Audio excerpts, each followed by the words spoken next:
A little more history for you now. BBC Radio 5 Live launched 30 years ago today. Some of the station's stars have been looking back through the archives to when it all began. Good morning. Welcome to a new network, Radio 5 Live. News and sport from the BBC, 24 hours a day. 30 years ago. Let's have a look. Let's see how it started. Right, yep, sure. Right, thank you. That's all we needed. What are those? And those are carts. That's we used to play audio off those. Great to see a woman behind the desk there. Look at the fashion, nothing's changed there. Oh, the real. Good knitwear. Awful haircuts. No, brilliant haircuts. You have a really interesting range of listeners who come back to you and who engage. Right footed up over the wall. David Beckham has done it. David Beckham. I just want to wish 5 Live a very happy birthday. You're getting old now, but you look great for your age. Wishing Radio 5 Live a very happy 30th birthday. Happy birthday, BBC Radio 5 Live. Hey, you've been brilliant since the day you were born.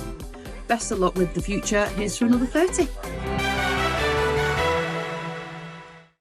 Next, the radio stations we enjoy now may have been very different were it not for a handful of pirates in the 1960s. Well, today, 6 decades since the launch of Radio Caroline, their swashbuckling broadcasts have been remembered, as our correspondent Neil Connery reports.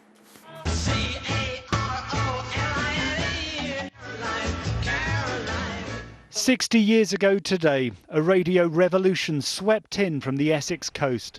Radio Caroline went on air from a pirate radio ship. In 1964, the BBC had a monopoly on the radio waves. Radio 1 hadn't even been born.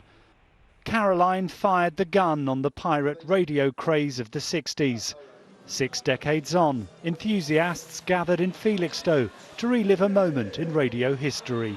This is Radio Caroline on 199, your all-day music station. Ray Anderson worked at Caroline. Suddenly, the airways were full of pirate radio in 1964 from not just Caroline but other stations.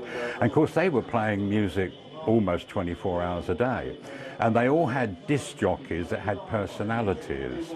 They had enormous audiences. I mean, some of the stations had up to 12 million listeners, which is a fabulous amount of numbers. The excitement from that era was captured in the film The Boat That Rocked, about the government's efforts to shut down pirate radio.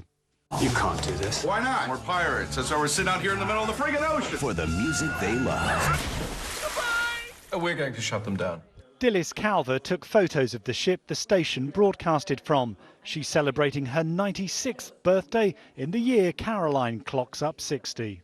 Well, it was just lovely to have the music first thing in the morning. But I like the way Caroline did it.